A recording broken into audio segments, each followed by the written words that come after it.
ਸ਼੍ਰੀ ਅਕਾਲ। ਤੁਸੀਂ ਜੁੜੇ ਹੋਏ ਹੋ ਪੰਜਾਬੀ USA ਦੇ ਨਾਲ ਤੇ ਮੈਂ ਹਾਂ ਪ੍ਰਵੀਨ ਸ਼ਰਮਾ ਲੈ ਕੇ ਹਾਜ਼ਰ ਹਾਂ ਪ੍ਰੋਗਰਾਮ ਖਬਰ ਤੇ ਨਜ਼ਰ। ਖਬਰ ਤੇ ਨਜ਼ਰ ਪ੍ਰੋਗਰਾਮ ਦੇ ਵਿੱਚ ਕੀ ਅਹਿਮ ਤੇ ਕੀ ਖਾਸ ਖਬਰਾਂ ਨੂੰ ਲੈ ਕੇ ਚਰਚਾ ਕਰਨ ਦੇ ਲਈ ਜੁੜ ਚੁੱਕੇ ਨੇ ਪੰਜਾਬ ਤੋਂ ਸੀਨੀਅਰ ਪੱਤਰਕਾਰ ਉੱਗੇ ਲੇਖਕ ਅਤੇ ਸਰਗਰਮ ਸਮਾਜਿਕ ਕਾਰਕੁਨ ਦੀਪਕ ਸ਼ਰਮਾ ਚਨਾਰਥਲ ਜੀ। ਸ਼ਰਮਾ ਜੀ, ਸਤਿ ਸ਼੍ਰੀ ਅਕਾਲ। ਸਵਾਗਤ ਹੈ ਜੀ ਪੰਜਾਬੀ USA ਤੇ। ਸਤਿ ਸ਼੍ਰੀ ਅਕਾਲ ਪ੍ਰਵੀਨ ਜੀ, ਸਾਰੇ ਦਰਸ਼ਕਾਂ ਨੂੰ ਸਰੋਤਿਆਂ ਨੂੰ ਪਿਆਰ ਭਰੀ ਸਤਿ ਸ਼੍ਰੀ ਅਕਾਲ। ਸਤਿ ਸ਼੍ਰੀ ਅਕਾਲ ਜੀ। ਪ੍ਰੋਗਰਾਮ ਦੇ ਵਿੱਚ ਅੱਗੇ ਵਧਣ ਤੋਂ ਪਹਿਲਾਂ ਧੰਨਵਾਦ ਕਰਦੇ ਚਲੀਏ ਸਪਾਂਸਰਸ ਦਾ ਜਿਹੜੇ ਜ਼ਰੀਆ ਬਣਦੇ ਨੇ ਇਹਨਾਂ ਪ੍ਰੋਗਰਾਮਾਂ ਨੂੰ ਤੁਹਾਡੇ ਤੱਕ ਪਹੁੰਚਾਉਣ ਦੇ ਲਈ। ਖਾਲਸਾ ਇੰਸ਼ੋਰੈਂਸ ਏਜੰਸੀ ਵਾਲੇ, ਜਿਨ੍ਹਾਂ ਤੋਂ ਤੁਸੀਂ ਹਰ ਤਰੀਕੇ ਦੀ ਇੰਸ਼ੋਰੈਂਸ ਲੈ ਸਕਦੇ ਹੋ। ਇੰਸ਼ੋਰੈਂਸ ਬਾਰੇ ਪਤਾ ਕਰਨ ਦੇ ਲਈ ਇਹਨਾਂ ਦਾ ਨੰਬਰ ਹੈ 408-272-2500। ਇਹ 1992 ਤੋਂ ਲਗਾਤਾਰ ਇੰਸ਼ੋਰੈਂਸ ਬਿਜ਼ਨਸ ਦੇ ਵਿੱਚ ਸ਼ਾਨਦਾਰ ਸੇਵਾਵਾਂ ਦੇ ਰਹੇ ਨੇ ਤੇ ਅਮਰੀਕਾ ਭਰ ਦੇ ਵਿੱਚ ਇੰਸ਼ੋਰੈਂਸ ਕਰਦੇ ਨੇ। ਓਬਾਮਾ ਕੇਅਰ, ਮੈਡੀਕੇਅਰ ਜਾਂ ਫਿਰ ਕਵਰਡ ਕੈਲੀਫੋਰਨੀਆ ਬਾਬਤ ਪਾਲਿਸੀ ਕਰਵਾਉਣ ਦੇ ਲਈ, ਸਲਾਹ ਲੈਣ ਦੇ ਲਈ ਅੱਜ ਹੀ ਕਾਲ ਕਰੋ 408-272-2500 ਤੇ।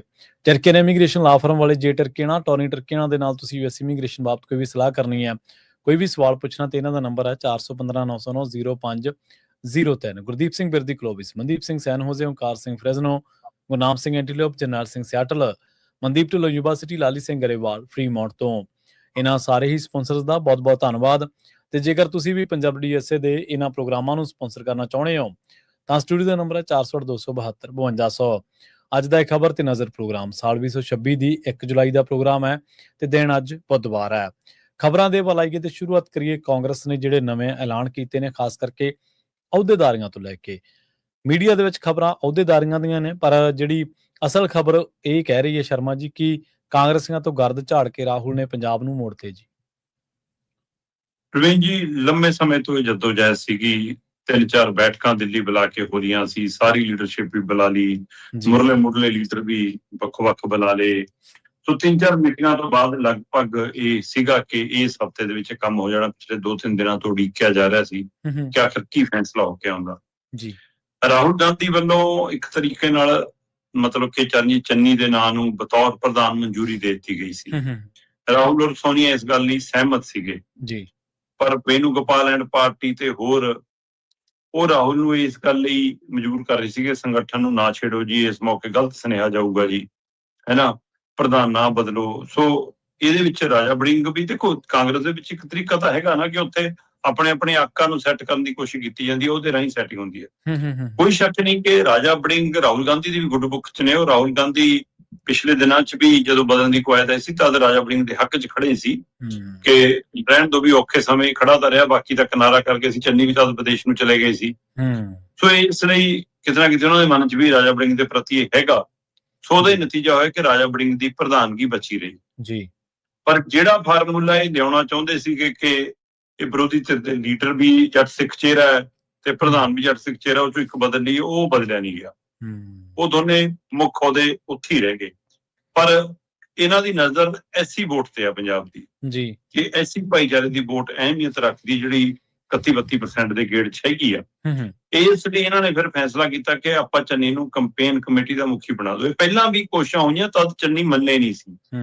ਈਵਨ ਵਿਜੇਂਦਰ ਸਿੰਗਲਾ ਵੀ ਕਾਰਜਕਾਰੀ ਪ੍ਰਧਾਨ ਬਣਨ ਲਈ ਤਿਆਰ ਨਹੀਂ ਹੋਏ ਸੀ।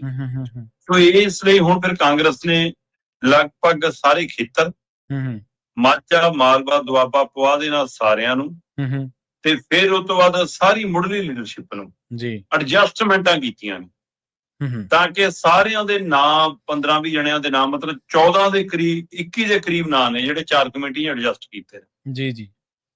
4 ਕਮੇਟੀਆਂ ਤੇ ਇੱਕ ਪ੍ਰਧਾਨ ਤੇ ਉਹ ਸਾਰਾ ਕੁਝ ਜੋ ਹੈਗਾ ਨਾ। ਸੋ ਇਸ ਤਰੀਕੇ ਨਾਲ ਐਡਜਸਟਮੈਂਟ ਹੈ। ਹੁਣ ਇਹਦੇ ਵਿੱਚ ਸਭ ਤੋਂ ਅਹਿਮ ਜਿਹੜੀ ਕਮੇਟੀ ਮੰਨੀ ਜਾਂਦੀ ਹੈ ਉਹ ਹੈ ਕੰਪੇਨ ਕਮੇਟੀ, ਚੋਣ ਪ੍ਰਚਾਰ ਕਮੇਟੀ। ਉਹਦੇ ਮੁਖੀ ਚਰਨਜੀਤ ਚੰਨੀ ਲਾ ਦਿੱਤੇ ਗਏ ਨੇ ਕਿ ਜੀ ਸਾਰਾ ਰੋਡ ਮੈਪ, ਰੋਡ ਸ਼ੋਅ ਦਾ, ਰੈਲੀਆਂ ਦਾ, ਪ੍ਰਚਾਰ ਦਾ, ਹੈ ਨਾ, ਉਹ ਸਾਰਾ ਜੀ ਚਰਨਜੀਤ ਚੰਨੀ ਦੇਖਣਗੇ। ਕੰਪੇਨ ਕਮੇਟੀ ਦੇ ਮੁਖੀ ਹੋਣਗੇ। ਥੋੜੇ ਧਿਆਨ ਚੋਣਾ, ਜਦੋਂ ਅਮਰਿੰਦਰ ਸਿੰਘ ਦਾ ਪਹਿਲਾ ਕਾਰਜਕਾਲ ਸੀ, ਉਹ ਨਿਬੜਨ ਤੋਂ ਬਾਅਦ ਜਦੋਂ ਚੋਣ ਆਈ ਤਾਂ ਕੈਪਟਨ ਅਮਰਿੰਦਰ ਸਿੰਘ ਮੁੜ ਚਾਹੁੰਦੇ ਸੀ ਕਿ ਮੈਨੂੰ ਪ੍ਰਧਾਨ ਥਾਪੋ। ਬਿਲਕੁਲ। ਕਾਂਗਰਸ ਹਾਈ ਕਮਾਂਡ ਨੇ ਕਿਹਾ ਕਿ ਨਹੀਂ, ਪ੍ਰਧਾਨ ਨਹੀਂ ਬਦਲਾਂਗੇ, ਤੁਹਾਨੂੰ ਕੰਪੇਨ ਕਮੇਟੀ ਦਾ ਮੁਖੀ ਲਾ ਕੇ ਨਾਲ ਜਿਪਸੀ ਚ ਚੜਾ ਦਿੰਦੇ ਆ, ਤੁਰੋ ਫਿਰੋ ਇਕੱਠੇ, ਬਾਅਦ ਚ ਜੇ ਸਰਕਾਰ ਆ ਗਈ ਤੁਸੀਂ ਬਣ ਜਾਓ ਮੁੱਖ ਮੰਤਰੀ। ਸਹੀ ਆ। ਉਸ ਸਮੇਂ ਸ਼ਮਸ਼ੇਰ ਸਿੰਘ ਦੁੱਲੋਂ ਸੀਗੇ ਪੰਜਾਬ ਕਾਂਗਰਸ ਦੇ ਪ੍ਰਧਾਨ, ਤੇ ਕੈਪਟਨ ਅਮਰਿੰਦਰ ਸਿੰਘ ਨੂੰ ਕੰਪੇਨ ਕਮੇਟੀ ਦਾ ਮੁਖੀ ਲਾ ਕੇ, ਚੋਣ ਪ੍ਰਚਾਰ ਕਮੇਟੀ ਦਾ ਮੁਖੀ ਲਾ ਕੇ ਇਹਨਾਂ ਨੇ ਤਖਤ ਸ੍ਰੀ ਕੇਸਗੜ੍ਹ ਸਾਹਿਬ ਤੋਂ ਪੰਜਾਬ ਯਾਤਰਾ ਸ਼ੁਰੂ ਕੀਤੀ ਸੀ, ਖੁੱਲੀ ਜਿਪਸੀ ਜੀ ਚੜ ਕੇ, ਕਦੇ ਵੱਟਾਂ ਤੇ ਬੈਠ ਕੇ, ਕਦੇ ਲੱਸੀ ਪੀਣ ਲੱਗੇ, ਕਦੇ ਕੁਛ ਕਰਨ ਲੱਗੇ। ਇਹ ਕੁਛ ਉਹ ਹੁਣ ਉਹੀ ਤਰੀਕਾ ਸਮਝ ਲਓ ਦੁਬਾਰਾ ਅਪਣਾਇਆ ਕਿ ਪ੍ਰਧਾਨ ਨਾ ਛੇੜੋ, ਕੰਪੇਨ ਕਮੇਟੀ ਦਾ ਮੁਖੀ ਲਾ ਲਓ। ਫਰਕ ਬਸ ਇਹ ਹੈ ਕਿ ਉਸ ਸਮੇਂ ਜਿਹੜਾ ਪ੍ਰਧਾਨ ਸੀਗਾ ਉਹ ਐਸੀ ਭਾਈਚਾਰੇ ਚੋਂ ਆਉਂਦਾ ਸੀ ਤੇ ਜਿਹੜਾ ਕੰਪੇਨ ਕਮੇਟੀ ਦਾ ਮੁਖੀ ਸੀ ਉਹ ਜੱਟ ਸਿੱਖ ਚਿਹਰਾ ਸੀ। ਇਸ ਵਾਰ ਉਲਟਾ ਹੈ, ਕੰਪੇਨ ਕਮੇਟੀ ਦਾ ਮੁਖੀ ਐਸੀ ਭਾਈਚਾਰੇ ਚੋਂ ਹੈ, ਜਿਹੜਾ ਪ੍ਰਧਾਨ ਉਹ ਜੱਟ ਸਿੱਖ ਚਿਹਰਾ, ਪਰ ਫਾਰਮੂਲਾ ਉਹੀ ਹੈ। ਫਾਰਮੂਲਾ ਕੱਲਾ ਇਹੀ ਨਹੀਂ, ਬਾਕੀਆਂ ਨੂੰ ਵੀ ਐਡਜਸਟ ਕਰਤਾ। ਮਤਲਬ ਕਿ ਜੇ ਪ੍ਰਤਾਪ ਬਾਜਵਾ ਆਪਣੀ ਕੁਰਸੀ ਬਚਾਉਣ ਚ ਕਾਮਯਾਬ ਹੋਏ ਤੇ ਰਾਜਾ ਵੜਿੰਗ ਆਪਣੀ ਕੁਰਸੀ ਬਚਾਉਣ ਚ ਕਾਮਯਾਬ ਹੋਏ ਤਾਂ ਸੁਖਜਿੰਦਰ ਰੰਧਾਵਾ ਵੀ ਐਡਜਸਟ ਕਰਤੇ ਕਿ ਕੋਰ ਕਮੇਟੀ ਦੇ ਮੁਖੀ ਤੁਸੀਂ ਲਾਏ, ਹੈ ਨਾ। ਇਸੇ ਤਰ੍ਹਾਂ ਮਤਲਬ ਕਿ ਡਾਕਟਰ ਅਮਰ ਸਿੰਘ ਨੂੰ ਲਾਤਾ ਜੀ ਕਿ ਜਿਹੜਾ ਸਾਰਾ ਕੰਮ ਦੇਖਣਾ ਤੁਸੀਂ, ਉਹ ਤੁਸੀਂ ਦੇਖਣਾ ਜਿਹੜਾ ਮੈਨੀਫੈਸਟੋ ਵਾਲਾ ਜਿਵੇਂ ਹੈਗਾ। ਸੋ ਲਗਭਗ 4 ਕਮੇਟੀਆਂ, election campaign committee Charanjit Channi ਮੁਖੀ ਨੇ, ਉਹਨਾਂ ਦੇ ਨਾਲ ਸੁਖਪਾਲ ਖਹਿਰਾ, ਰਾਣਾ ਗੁਰਜੀਤ, ਡਾਕਟਰ ਧਰਮਵੀਰ ਗਾਂਧੀ ਇੱਕੋ ਕਮੇਟੀ ਚ ਰੱਖੇ ਨੇ, ਹੈ ਨਾ। ਤੇ ਇੱਧਰ ਵਿਜੇਂਦਰ ਸਿੰਗਲਾ ਨੂੰ election management and coordination committee ਬਣਾਇਆ, ਉਹਦਾ ਮੁਖੀ ਲਾਇਆ ਜੀ, ਹੈ ਨਾ। ਇਹ ਇੱਕ ਤਰੀਕੇ ਨਾਲ ਐਡਜਸਟਮੈਂਟਾਂ ਨੇ, ਬਸ ਇਹ ਤੋਂ ਵੱਧ ਕੇ ਕੁਝ ਨਹੀਂਗਾ, ਹੈ ਨਾ। ਉਹਦੇ ਵਿੱਚ ਵਿਜੇਂਦਰ ਸਿੰਗਲਾ ਨੂੰ ਪ੍ਰਧਾਨ ਲਾਤਾ, ਓਪੀ ਸੋਨੀ, ਰਜੀਆ ਸੁਲਤਾਨਾ, ਕੁਲਜੀਤ ਨਾਗਰਾ, ਅੰਗਦ ਸੈਣੀ, ਭਾਰਤ ਭੂਸ਼ਣ ਆਸ਼ੂ, ਇਹ ਉਹਨਾਂ ਦੇ ਨਾਲ ਮਤਲਬ ਕਿ ਸਹਾਇਕ ਵਜੋਂ ਲਾਏ ਨੇ, ਉਪ ਪ੍ਰਧਾਨ ਕਹਿ ਲਓ, ਸਾਰਾ ਕੁਝ ਕਹਿ ਲਓ। ਫਿਰ ਕੋਰ ਕਮੇਟੀ ਸੁਖਜਿੰਦਰ ਸਿੰਘ ਰੰਧਾਵਾ ਨੂੰ ਬਾਗਡੋਰ ਸੌਂਪੀ ਆ, ਹੈ ਨਾ। ਤੇ manifesto committee doctor Amar Singh ਨੂੰ ਸੌਂਪੀ ਆ। ਇਹਨਾਂ ਦੇ ਨਾਲ ਗੁਰਜੀਤ ਔਜਲਾ ਨੂੰ ਲਾਇਆ, ਪ੍ਰਗਟ ਸਿੰਘ ਨੂੰ ਲਾਇਆ, ਹਰਦਿਆਲ ਕੰਬੋਜ ਨੂੰ ਲਾਇਆ ਤੇ ਸੁਖਜਿੰਦਰ ਸਰਕਾਰੀਆਂ ਨੂੰ ਲਾਇਆ। ਤੇ ਫਿਰ ਸੰਗਠਨਾਤਮਕ ਤੌਰ ਦੇ ਉੱਤੇ ਜੇ ਆਪਾਂ ਦੇਖੀਏ, ਸੰਗਠਨ ਦੇ ਤੌਰ ਦੇ ਉੱਤੇ ਆਪਾਂ ਦੇਖੀਏ ਤਾਂ ਅਮਰਿੰਦਰ ਸਿੰਘ ਰਾਜਾ ਵੜਿੰਗ ਪ੍ਰਧਾਨ ਨੇ, ਪ੍ਰਤਾਪ ਬਾਜਵਾ ਵਿਰੋਧੀ ਧਿਰ ਦੇ ਲੀਡਰ ਨੇ ਜੀ, ਤੇ ਸੁਖਜਿੰਦਰ ਡੈਨੀ ਤੇ ਰਾਜਕੁਮਾਰ ਵੇਰਕਾ, ਸੰਗਤ ਸਿੰਘ ਗਿਲਜੀਆਂ, ਇਹਨਾਂ ਨੂੰ ਨਾਲ ਕਾਰਜਕਾਰੀ ਪ੍ਰਧਾਨ ਲਾਇਆ। ਸੋ ਕਾਂਗਰਸ ਨੇ ਇੱਕ ਤਰੀਕੇ ਨਾਲ ਜਿਵੇਂ ਉਹ ਕੱਪੜੇ ਦੀ ਦੁਕਾਨ 'ਚ ਥਾਨ ਪਏ ਹੁੰਦੇ ਨੇ ਨਾ, ਤੇ ਉਹ ਫਿਰ ਝਾੜਨ ਲਈ ਉਹਨਾਂ ਨੇ ਝਾੜਾ ਰੱਖਿਆ ਹੁੰਦਾ ਕਿ ਉਹ ਡੰਡੇ ਜੇ ਨਾਲ ਮਤਲਬ ਕਿ ਹਨਾ ਕੱਪੜਾ ਲਪੇਟ ਕੇ ਉਹਦੇ ਧਾਗਾ ਜਾਂ ਤਾਰ ਲਪੇਟੀ ਹੁੰਦੀ ਹੈ ਤੇ ਉਹ ਫਿਰ ਉਹਦੇ ਨਾਲ ਗਰਦ ਝਾੜ ਦਿੰਦੇ ਨੇ। ਬਸ ਇਹ ਹੁਣ ਸਾਰੇ ਉਹੀ ਪੁਰਾਣੇ ਕਾਂਗਰਸੀਆਂ ਤੋਂ ਗਰਦ ਝਾੜ ਕੇ ਜੇ ਉਹਨਾਂ ਨੂੰ ਪੰਜਾਬ ਨੂੰ ਤੋਰਤਾ ਕਿ ਚਲੋ ਹੁਣ ਮੂੰਹ ਧੋ ਕੇ ਤੁਸੀਂ ਕਰੋ ਪ੍ਰਚਾਰ। ਦੇਖਦੇ ਆ ਕਿੰਨਾ ਕੁ ਪੈਰ ਗੱਡ ਕੇ ਕਿੰਨੇ ਕੁ ਏਕੇ ਨਾਲੇ ਕੰਮ ਕਰਦੇ ਨੇ ਕਿ ਉਸੇ ਤਰ੍ਹਾਂ ਗੁੱਟਾਂ 'ਚ ਫਿਰੀ ਜਾਣਗੇ। ਸਿਰਫ ਨਵੀਆਂ ਟੈਗਲਾਈਨ ਜਿਵੇਂ ਇੱਥੇ ਉਹ ਲੱਗ ਜਾਂਦੀਆਂ ਨੇ ਤੁਹਾਡੀ ਛਾਤੀ ਦੇ ਉੱਤੇ ਕਿ ਲਓ ਜੀ ਤੁਹਾਡੀ ਨੇਮ ਪਲੇਟ ਨਵੀਂ ਲੱਗ ਗਈ, ਕਿ ਨੇਮ ਪਲੇਟਾਂ ਹੀ ਦਿਖਦੀਆਂ ਨੇ ਕਿ ਆਪ ਵੀ ਦਿਖਦੇ ਨੇ, ਧਰਾਤਲ ਤੇ ਦੇਖਣ ਵਾਲੀ ਗੱਲ। ਸਹੀ ਹੈ ਜੀ, ਵਿਰੋਧੀ ਧਿਰਾਂ ਦਾ ਕੰਮ ਕੱਲਾ ਦਿੱਲੀ ਜਾ ਕੇ ਬੈਠਣਾ ਨਹੀਂ ਹੁੰਦਾ ਜਾਂ ਉਹਦੇ ਮੰਗਣਾ ਨਹੀਂ ਹੁੰਦਾ, ਲੋਕਾਂ ਦੀ ਲੜਾਈ ਵੀ ਲੜਨੀ ਹੁੰਦੀ ਹੈ, ਜਿਹੜੀ ਕਿ ਲੜਦੀ ਪੰਜਾਬ ਦੇ ਵਿੱਚ ਕਦੇ ਨਜ਼ਰ ਨਹੀਂ ਆਈ। ਬਿਲਕੁਲ ਸਹੀ, ਦੇਸ਼ ਪੱਧਰ ਤੇ ਵੀ ਨਹੀਂ ਨਜ਼ਰ ਆਈ ਜੀ, ਲੋਕਾਂ ਦੇ ਵਿੱਚ ਵੀ ਇੱਥੇ ਵੀ ਨਹੀਂ ਨਜ਼ਰ ਆਈ। ਕਰਜ਼ਾ ਲੈ ਕੇ ਕਹਿੰਦੇ 37 ਲੱਖ ਬੀਬੀਆਂ ਦੇ ਖਾਤਿਆਂ ਦੇ ਵਿੱਚ ਟੂ ਕਰਾਤੀ ਮਾਨ ਸਰਕਾਰ ਨੇ ਜੀ।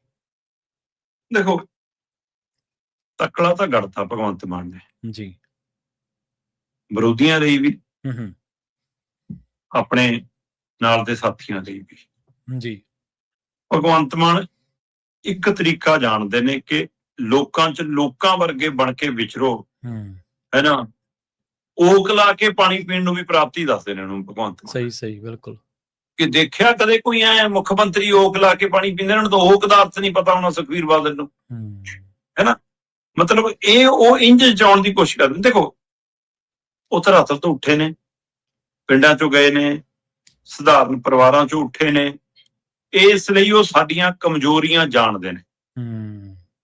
ਇਸ ਲਈ ਉਹ ਇਹ ਵੀ ਜਾਣਦੇ ਨੇ ਕਿ ਸਧਾਰਨ ਬੰਦਾ ਕਿੰਨੀ ਕੁ ਗੱਲ ਤੇ ਖੁਸ਼ ਹੋ ਜਾਂਦਾ, ਕਿਹੜੀ ਗੱਲ ਤੇ ਬਾਗੋ ਬਾਗ ਹੋ ਜਾਂਦਾ, ਜਦੋਂ ਕਿ ਹੁਣ ਉਹ ਰਾਜਾਸ਼ਾਹੀ ਤੋਂ ਘੱਟ ਜ਼ਿੰਦਗੀ ਨਹੀਂ ਜਿਉਂਦੇ। ਬਿਲਕੁਲ ਪੂਰੀ ਲਗਜ਼ਰੀ ਲਾਈਫ ਹੈ। ਹੁਣ ਅਮਰਿੰਦਰ ਸਿੰਘ ਤੇ ਭਗਵੰਤ ਮਾਨ ਦੀ ਲਾਈਫ ਸਟਾਈਲ 'ਚ ਕੋਈ ਫਰਕ ਨਹੀਂ ਹੈਗਾ। ਸਹੀ ਹੈ, ਬਿਲਕੁਲ।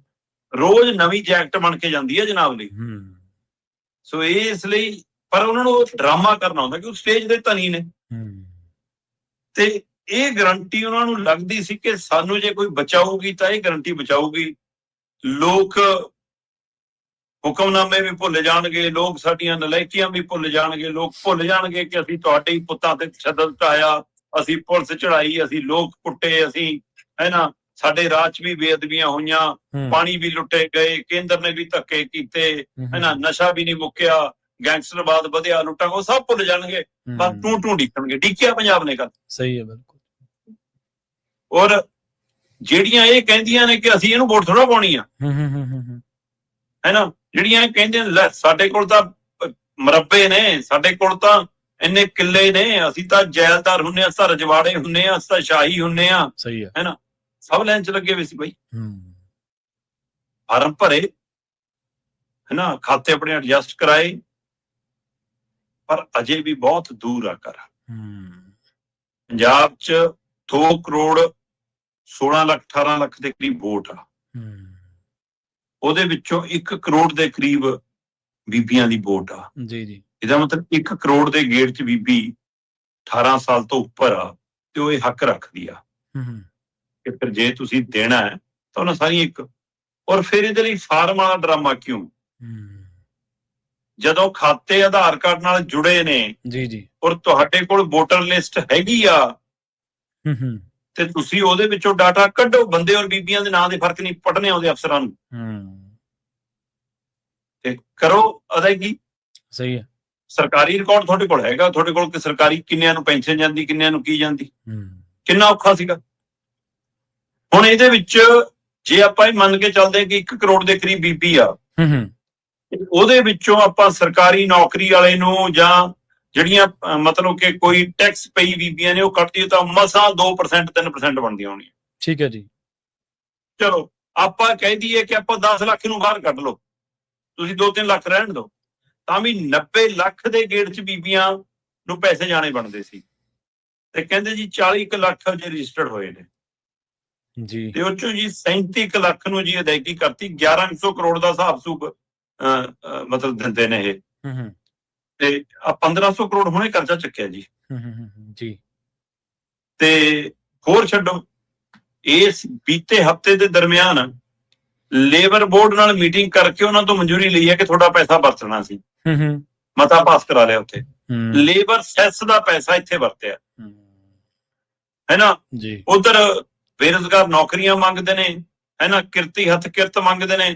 ਇਸੇ ਪੰਜਾਬ ਸਰਕਾਰ ਨੇ ਪੰਜਾਬ ਦੀ ਵਿਧਾਨ ਸਭਾ ਦੇ ਵਿੱਚ ਮਨਰੇਗਾ ਬੰਦ ਕਰਨ ਤੇ ਮਤਾ ਲਿਆਂਦਾ ਸੀ ਜੀ ਰਾਮ ਜੀ ਦੇ ਵਿਰੋਧ 'ਚ,